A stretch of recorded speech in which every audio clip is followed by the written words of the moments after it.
Hi, and welcome to the Sabbath Christian Church's online sermon. We've talked a lot about the man Jesus. Who is this man Jesus? Where did he come from? Let's see his ancestry. As in all things, the ancestries of all human beings is Adam. God formed him from the clay of the earth and breathed into him the breath of life, which includes the mind from God. Not the spiritual mind from God yet, but the mind of God. So let's trace Jesus' ancestry, and it goes back, of course, to Adam. And Genesis tells us the whole picture. Adam lived 100 years, and 30 years became the father of a son, Seth. Then the days of Adam became the father of 800 years, and he had other sons and daughters. 930 years, and he died. And Seth lived, and Enosh, and Kenan, and Malachin, and another Kenan here, and several other people, Jared, Enoch, and Methuselah, who lived a few days too. He's well known for that, and Hamlich, and Noah, because we know that all the other people, all the other grand descendants, or all the descendants from Noah will be destroyed, or were destroyed in the flood, but according to where we're at here in time. And Noah lives on. And God said to Noah, the end of all flesh has come before me, for the earth is filled with violence because of them. Bad times. We don't want to, someone should do a movie on that. And I'm about to destroy them. Make yourself an ark and go. I will cover it inside and out with pitch. And we have Jesus up to that point. Now, then we have to see who comes after Noah. Now, there are several other prodigies. Of course, the father of whom Adam made God's image, leading to Noah. And all the genes came from God forming man from the clay of the earth. Humans are made in God's image, and we're his children. We are his children. But only a few of them lived up to the potential of the Son of God. Then we move along from Noah, Abraham, Isaac, Jacob, and finally we get to them moving into the Promised Land. And then we go from David to Solomon and so forth down the line here. There are 14 generations from Abraham to David, 14 from David to the exile to Babylon, and 14 from the exile to Christ. And they list a bunch of different names here, Josiah, Shealtiel, and others, Jacob, the father of Joseph, and it comes down from, and Jacob, the father of Joseph, the husband of Mary, of whom was born Jesus Christ. So it leads to Joseph, one part. Then the other section, we'll get to in a little bit, but that also leads to Jesus through Mary. Now, he was about 30 years old. Oh, it does say it right here. Sorry. He's about 30 years old. And he began his ministry. He was the son of Joseph, the son of Malachi, and all the way to David. Jesus had his human descent from David and back to Abraham and back to Noah and back to Adam. just as we all do, although we cannot trace our ancestry as thoroughly as Jesus. Now, Jesus had the language and culture of his time. And he learned all about his ancestries and more, because that list was there for him to read. Because that's the Old Testament list, not the New Testament. That had nothing to do with the New Testament. That was done, doesn't say where they got that from. Now, Jesus had the language and culture of his time.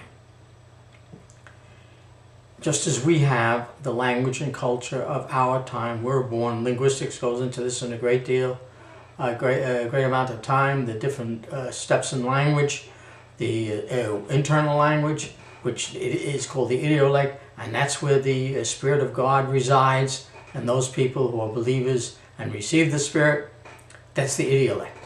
So he had that. He had the family elect, and he had the culture, the language of his time, just as he did. And he learned about his ancestors and more. Now, Jesus studied to be a rabbi until the age of 30, they say. Now, he got this culture there of that time. This was imbued in him.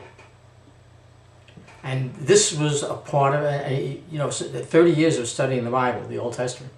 He knew quite a bit about God and about his ancestors and about all these other things.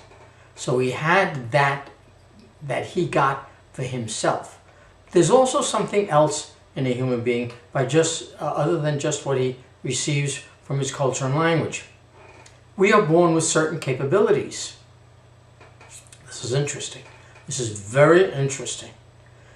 Genes give us the skills and our talents, which must be used, which we learn to use by our education, learning, teaching, practice. And some people have certain talents and there is nothing there that they find that they can use it. He had talent to be a violinist, but there were no violins in his time or place. I mean, you get that kind of thing in terms of talents. The talent has to fit the time and the place. And then it can be grown and it can be developed. And a person can throw a football, but in those days, or where a person lives, there is no way of throwing a football. So he never is able to use that. So you get the idea about the talent. Now, he and the recipient was the recipient of promises, purpose, and calling. He had the genes capable of learning and the skill to do the will of God. Interesting things about Jesus' ancestors as we pick up a few of them here and there. We go back to Noah. It's interesting about Noah. He was a woodworker. He built an ark. He had that talent. He had that skill. Why did you pick, if God picked somebody that didn't have that skill but had all the other things? But no, it was there. Jesus was also a carpenter. Interesting. Good carpenter. That was his livelihood. Where did he get his talent from? Through Noah, through the ages and everything else. That skill was in him. Abraham said, the Lord said to Abraham, go from your country and your kindred. Well, Jesus went from his country and his kindred. Okay. And then Joseph and Mary took him to Egypt and he came back. Then he says to him, I'll make you a great nation. I will bless you.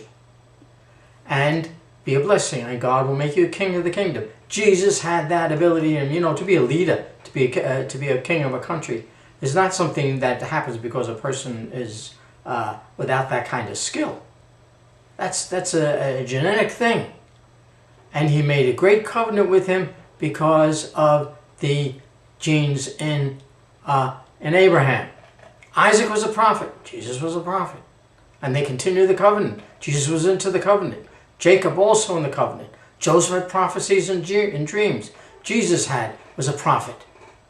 Moses had a tremendously close relation with God. Great religious leader. Great religious leader. It was a talent. Not everyone can be a great religious leader. They can be religious. But a religious leader. God gave him the commandments. He wrote them on the stone. He had that ability to accept God the way he did, and to lead the people from evil into good. And Jesus received the commandments not on stone, but from the mind, from the spirit mind, when God said to him, "This day I adopt you." He established the righteousness between God and man, and that he has that talent, that genetic thing. So it's just not that it's plucked out of the air. The time was right. I have to mention David is the great king, because Jesus is the great king now, just waiting for his kingdom to appear, just as Moses had to wait and he didn't even get into the kingdom. Jesus will come. The time was right. Great education, great community, the Roman Empire, within which a spokesman could gather great believers from around the world and then go underground. So the apostles and the other people did that. And it says to him, he says to Jesus, "This is my son, my chosen one, listen to him." Jesus was chosen by God because of who he was as a man, genetically speaking, linguistically speaking, and his tremendous love and desire to be for God. Amen. Thank you for watching and listening.